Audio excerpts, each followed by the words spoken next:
some money, you're gonna feel different. Straight up. You might even, all that other advice I could have gave you, this is the short version. You know, get you a couple dollars, man. You're gonna feel different. Neighborhood Net Hustle. Big shout out to SPI, Spotter Low. You know, I'm in the black box, had to come through, tap in, show love one time. Yeah, y'all make sure y'all subscribe. Stay tuned, all that. I don't know what's going on. At first, I thought it was definitely some brand new paperwork associated with the Auntie Jefe case, because I seen people reacting to it. I was finna react to a Rick Rock video. And when I reacted to the Rick Rock video, I saw he was reacting to 16 to Life. So I said, well, let me just go on over to 16 to Life channel and react directly. So it won't be a reactor to a reactor. But when I got to 16 to Life, I didn't see no brand new video on the subject. The only one I could see on the paperwork was a month old, and it appears to have the same clothes on the one that Rick Rock was reacting to. So I'm going to just see why he allegedly breaking down the paperwork, though, to the minutes. We're going to check it out, see what they say on Jefe up against. So without any further ado, I'm going to get right into this paperwork and read it for you guys. Let's go.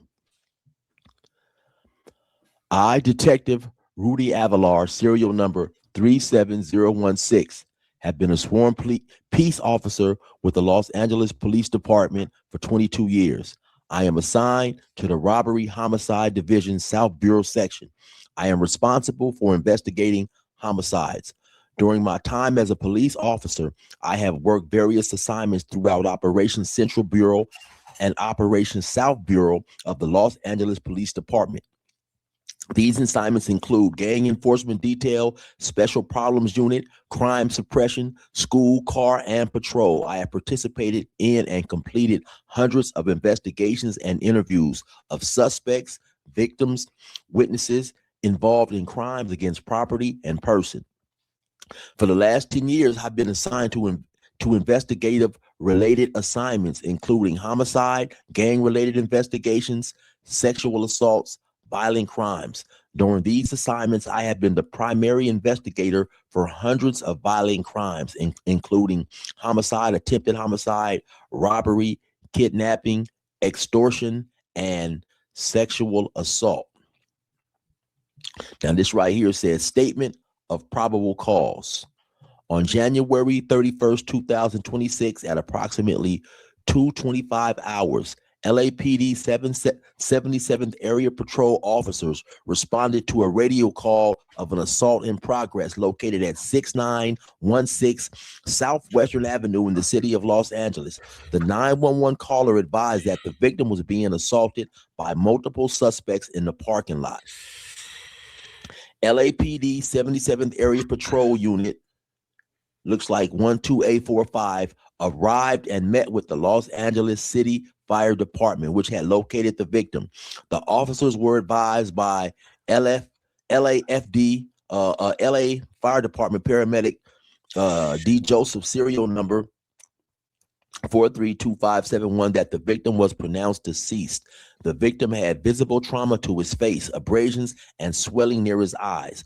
The officer established a crime scene and secured the area. No eyewitnesses was located at the scene by the officers. Homicide detectives was notified of the crime scene. Then it says Detective Avalar and Detective Villarreal, it looks like I'm going to go with that word, Villarreal, responded to the crime scene. Detectives were briefed by the first responding officers and Detective Robles. Detective Robles marked 6 pieces of evidence within the crime scene, 5 pieces of broken jewelry, and 1 set of veneers. Detectives processed the crime scene and recovered the evidence. The victim was in the parking lot of 6916 Southwestern Avenue. He was shirtless, lying in the supine position adjacent to a. Just imagine, Jefe already put himself at that address at this particular time, claiming, "I just stopped to get some toilet paper." Painted wall. He had visible facial trauma and appeared as if he had been assaulted. The victim's vehicle, a black 2006 Escalade, was parked nearby. Los Angeles County Coroner investigator Lizarraga reported to the crime scene. Lizarraga examined the descendant and removed property from his persons, including a California driver's license, in the name of Carl Welch and a cell phone. The victim was identified by the coroner investigator as Carl Welch, with the date of birth October the 26th, 1974. The descendant had visible A-Tray gang tattoos on his body. The victim was removed from the scene by Los Angeles County coroner. When they say this is supposed to be allegedly a DP, anybody heard what he was supposedly getting DP for? That's one thing I haven't heard, I don't believe. Your affiant was approached by a female who identified herself as the victim's girlfriend. I'm not going to say her name, but she was distraught and appeared to be under the influence of alcohol or drugs. The victim's girlfriend told your affiant that an identified female told her the victim was involved in a fight. She was not a witness. She also stated that she knew the victim was assaulted by his own gang, but she would not elaborate when questioned further. Detectives recovered surveillance. I got a G homie with that last name. That's a very odd last name. I wonder if by chance these people related to the homies. From the crime scene, surveillance video captured the victim arriving in the parking lot around 6:20 p.m. The first suspect arrived approximately at 7 p.m. Excuse me, I gotta scratch my eye here. More suspects arrive and congregate with the victim for about 10 minutes until the assault occurred at approximately 9:45 p.m. It appeared as if the victim knew some of the suspects. Surveillance video captured the victim being assaulted by multiple suspects in the parking lot. At one point, the suspect continually kicks the victim in the head as he is on the ground. Video surveillance also captured these suspects opening. Bro, that is no good. In an incident where somebody lost their life due to being beaten, and they can say that about somebody that repeatedly did with that to their head with their foot. And searching the victim's vehicle as he lay unconscious, removing unknown property from the vehicle. All suspects are seen fleeing in multiple vehicles. The victim remained on the ground until he was pronounced deceased by LAFD at 10:34 p.m. The video suggests that the suspects knew the victim. Detectives met with the victim's wife, who disclosed that the victim worked at an unlicensed cannabis shop near Florence Avenue and Normandy Avenue. The owner advised her that the victim would hold on to the rent money and keep it in a bag inside his vehicle. She was given the information by the shop owner. It was a stretch through COVID and like after COVID, cause the only 24-hour weed shops I knew that was open was on between Florence and Normandy and Florence and Western. There used to be a stretch of them, or just one at a time. They get shut down on this side of the street and open up on this side of the street. I used to be in that thing all hours of the night, up and down Florence in them dispensaries. That's crazy. Motherfuckers was janky, cuz I used to have a homie, A-Tray, used to do security in one. And that was the main one I used to quit. It was, all gravy going to see cuz, but a lot of times the cuz wasn't in there, or it'd be a whole nother dispensary. That shit just used to be an Easty ass experience going up in that motherfucker. She knew as Pops. Detectives spoke with Pops, who confirmed that the victim worked at his shop and would keep rent money in his vehicle. Detectives met with the LAPD 77th Area Gang Enforcement Officer Lagunas, serial number 43893, to review crime scene surveillance video. Lagunas was familiar with the A-Trays and their gang members. Lagunas identified one of the suspects from the surveillance video who was captured stomping on the victim's head multiple times. Lagunas identified the suspect as Johnny Gray, a documented A-Tray gang member known as North Face. He was familiar with Gray from prior encounters and had observed him at the crime scene parking lot on prior occasions. Lagunas advised that Gray drove a gray sedan. Johnny Gray had a 2007 Lexus registered to him that resembled the vehicle seen leaving the crime scene. A registration check of the vehicle revealed that it was registered to Johnny Gray. Records also revealed that Gray had been contacted by LAPD on January 9, 2026, while driving his vehicle. Detectives obtained search warrants for the subscriber's information from Google and a cellular phone number linked to Gray. Detectives found that a phone number associated with Gray cellular data at the crime scene. Cell phone records also indicate that this same number traveled to Las Vegas the day after the homicide, with license plates reader data for, then it gives out his license plates, matching the route taken. Officer Lagunas, who identified Gray, also identified two other people in the recovered surveillance video. Officer Lagunas identified a person who arrived approximately at 9:33 p.m., a few minutes before the assault. A male identified by Lagunas as Maurice Shellman arrived. That sound like they trying to frame it as if everybody was in position and it didn't kick off, didn't push play till the nigga that orchestrated it pulled up. Jefe, that's crazy. They trying to cook her. In a white Range Rover SUV, no visible plates. Lagunas has had prior interactions with Shellman and knows him to be an A-Tray gang member with the moniker of Ant. Shellman appears to intervene in an argument between an unidentified suspect and the victim before the fight. Shellman, and that might be to his advantage. Intervene. That sounds like he tried to stop it. Let's see why they say he still cooked. Is captured, striking the victim with his hands while the victim lay on the ground.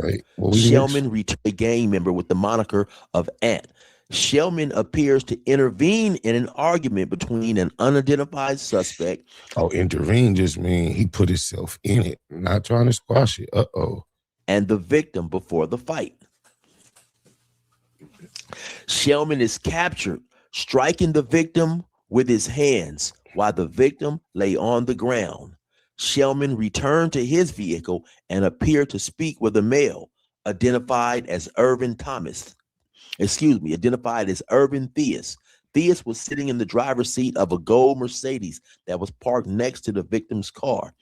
Shellman is observed pointing towards Welch's vehicle. Theus then exited, approached the victim's vehicle, and removed what appeared to be a black backpack from the rear seat. Yeah, that's why they say he orchestrated the robbery. Ooh-wee. They trying to slap it together. Oh, mama, yeah, this don't look good, y'all. I see how this gonna look in court. He gonna have to take a deal. He has then handed the black backpack to Shellman. From video surveillance, it appeared that Theus acted under Shellman's direction.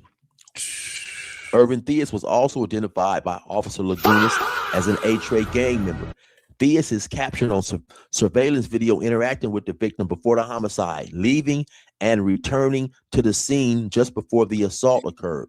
The victim's vehicle was processed for forensic and physical evidence pursuant to a search warrant. Theus' fingerprints were recovered from inside the victim's vehicle. Video captured Theus removing several pieces of property from the victim's vehicle as the victim remained motionless on the ground. Theus fled the area alone in his vehicle.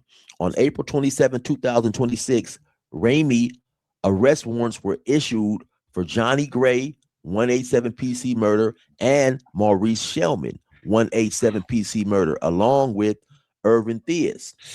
That's why Jefe in there running his mouth podcast and saying too much. He know he cooked, he threw.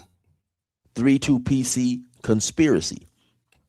On May 19, 2026, all three suspects were taken into custody at separate locations within the Los Angeles County. Johnny Gray was taken into custody at his girlfriend's house in the city of Inglewood by LAPD FBI fugitive team. Gray's cell phone, item number 1, was recovered by a special agent, Michael Alker, during the arrest. The cell phone and a wallet were recovered on a nightstand at Gray's request. Detectives attempted to interview Johnny Gray, and he refused. He going to jail for murder and still told the police, do not leave my phone with her. Whatever little time I can get out of her supporting me throughout this jail stretch is a wrap if she get that cell phone. Please, officer, don't let her get that phone. Provide a statement. Gray was booked at the LAPD 77th jail for 187 PC murder. Detectives are requesting to forensically examine Gray's cellular phone, item number 1. Detectives believe that there may be information within the device that will provide more insight. Oh, yeah, he'd have had to make no request for them to take that phone. They wasn't leaving that behind. No way, no how. In the murder of Carl Welch, and may also help identify outstanding suspects. So listen, there's no question, right? If the prosecution is allowed to introduce that video surveillance as evidence, right? And if they're allowed to get that in, there's no question in my mind that Aunt Jefe is in extremely big trouble. I agree. If y'all want to hear the rest of what 16 to Life got to say on this subject, you will go over to his channel. I believe the original paperwork came from Street TV. If you just want to go and examine that. But yeah, there you have it. And that's the original report.